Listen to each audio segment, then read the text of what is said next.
નમસ્કાર વિદ્યાર્થી મિત્રો, ગાંડીવી એકેડેમીની યુટ્યુબ ચેનલમાં આપ સર્વે વિદ્યાર્થી મિત્રોનું હાર્દિક સ્વાગત છે.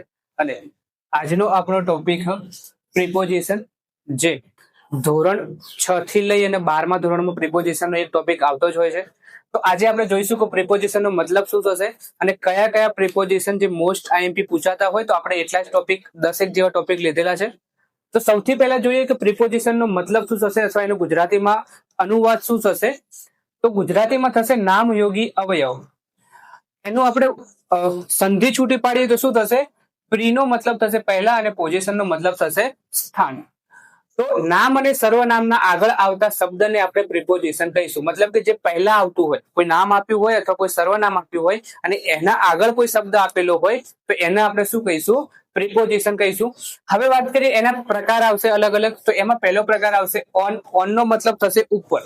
શું થશે? ઓનનો મતલબ ઉપર થશે.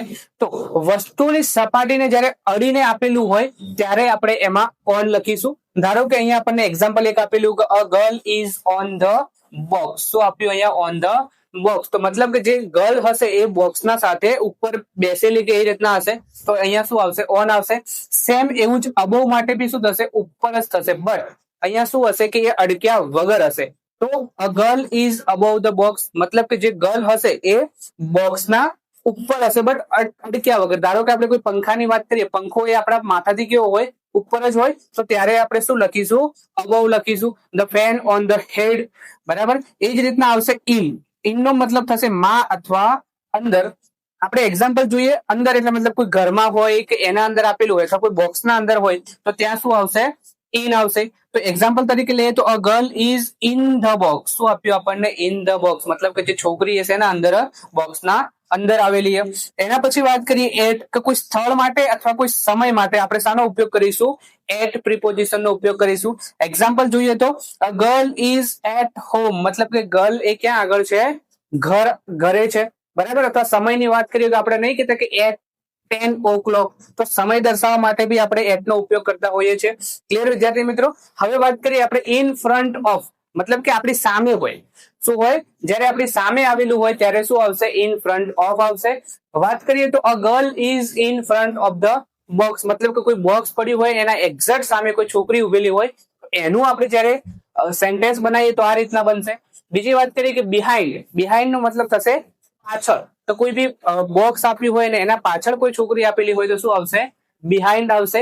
એક્ઝામ્પલ તરીકે આપણને આપ્યું અ girl is behind the box. એનું ગુજરાતી અનુવાદ થશે કે કોઈ જે બોક્સના પાછળ છોકરી ઉભેલી હશે. બીજી વાત કરીએ કે અંડર. તો અંડર નો મતલબ થશે નીચે.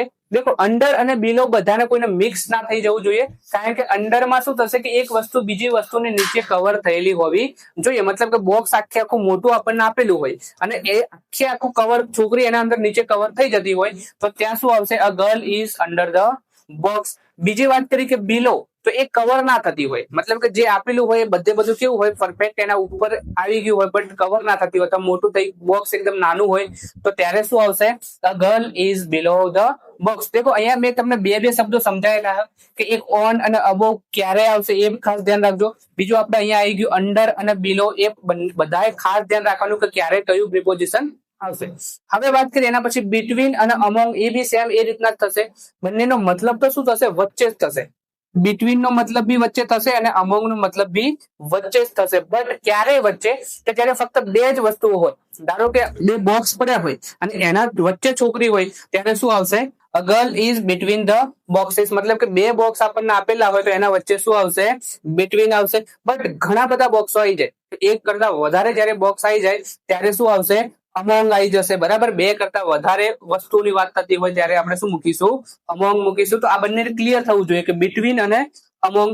બરાબર. તો બે હોય ત્યારે બિટવીન આવશે અને બે કરતા વધારે હોય ત્યારે અમોંગ આવશે. એક્ઝામ્પલ તરીકે લઈએ તો a girl is among the boxes. Clear વિદ્યાર્થી મિત્રો? તો આ હતા આપણો આજનો ટોપિક પ્રિપોઝિશન વિશે. આટલું. અને હજુ આના સિવાય બી ઘણા બધા પ્રિપોઝિશન આવતા હોય. આપણે એનો એક બીજો વિડીયો બનાવીશું, પાર્ટ 2 કરીને લઈ આવશું પ્રિપોઝિશન નું. બરાબર. સેમ એવો આપણો કન્જક્શન માટે બી એક ટોપિક બાકી હતો, એના બી આપણે પાર્ટ 2 લઈને આવીશું. આજનો આપણો ટોપિક અહીંયા આપણે પૂરો કરીએ છીએ. તમને વિડીયો કેવો લાગ્યો એ કોમેન્ટમાં જરૂરથી જણાવજો. ત્યાં સુધી બધા વિદ્યાર્થી મિત્રોને જય હિન્દ, જય ભારત, વંદે માતરમ, રાધે રાધે.